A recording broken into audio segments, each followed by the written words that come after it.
This is not the regular puff puff recipe and it's not banana puff puff. This is mango puff puff. I had this idea to use mango in my puff puff and I must tell you it was worth my time and effort. So good. Hello everyone, welcome to my channel. My name is Remy and I make videos from Lagos, Nigeria. So let's make mango puff puff. To start, I'm going to puree about 4 medium-sized mangoes in my raw power blender. Nothing serious, just take out the flesh and blend smoothly. If this is a video that drew you to this channel for the first time, I am excited to have you. Thank you for clicking to watch and I hope that you will click the subscribe button so you can see many more of my recipes.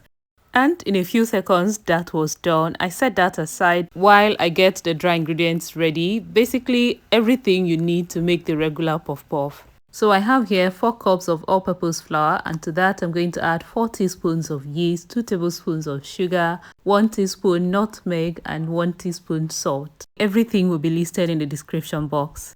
After mixing the dry ingredients, I added the pureed mango and mixed everything together. You may be wondering why I am using just 2 tablespoons of sugar for this puff puff recipe, but the truth is, mango is very sweet, and as someone who doesn't like overly sweet things, I think that 2 tablespoons is perfect for this. After adding the pureed mango, I added more water but in bits so that I don't end up with a batter that is too runny. You want to aim for a consistency like this, not too thick or too runny, because you know you're going to cover and put it away to rise, and when it does, it is going to become lighter. This consistency will also help you be able to grab it when it's time to scoop into the oil. So I put this away for about 40 minutes to rise, and this is it after 40 minutes. Before you start frying, please ensure to deflate your batter so that oil doesn't get trapped in your puff puff. Very important. At this point, I already started heating up a lot of oil to fry puff puff. You will need to close your eyes and use lots of oil, yeah. To make the perfect round puff puff, you need to put a bit of the batter onto your palm and press it out through that hole between your thumb and index finger. You just need to watch this closely and try it yourself, you will get it. Also make sure that the oil is hot enough and try not to overcrowd the pan because that will drop the temperature of the oil, causing your puff puff to soak up oil.